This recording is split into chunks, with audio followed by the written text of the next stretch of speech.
पुरुषः साधुस्य विश्वाभूतानि त्रिपादस्यामृतं देवे पादोरथवा उदयित पुरुषः पादोषेहा भवत पुनः ततो भगवान् मित्रामत्कासनानशने अभे ततो विराडजायत विराजो अधिपूरुषः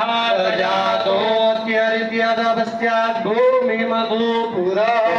जगन्नाथ सर्वभूताः संभृतं मृगदाजम् तसुस्तां चक्रे वायव्यानारण्या ग्राम्याश्च समान् जगन्नाथ सर्वभूतारे चाह सामानि जगनिरे छन्दा घोषे जगनिरे तस्मादजायत समाद सभा अजायन्द जे केचो भयादतः जगनिरे तस्माज्जाता अजावय जगनम्बरे प्रोक्षन् मुरुघन् जातमग्नतः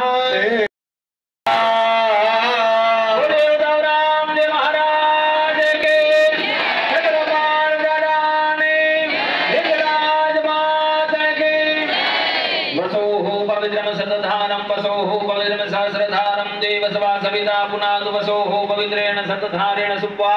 काम दुक्षा ऐसान कोणित्याग ऐसानात् भस्म ग्रहणं मह ओम द्रायुखं जमदग्ने हेलस्य द्रायुखं जदेवे कुद्रायुखं तन्नोस्तु द्रायुखं मह सूची नजर भस्म और કરીને પાછળ આપી દેજો એટલે બધાય ચાંદલો કરી લે તમે યજમાનો હાથ તપાવજો અગ્નિ ઉપર શ્રદ્ધામ મેધામ સર્વજ્ઞામ વિદ્યામ બુદ્ધિમ શ્રિયમ બલમ તેજમ આયુષ્યમ આરોગ્યમ દેહ મે અવ્યવાહન આ બીજી સૂચિ આપી દો ને દરેક ભસ્મ ઓર કરીને આ બાજુ ઓરંગભાઈ સૂચિ ઓ બાજુ દઈ દો એટલે બેનો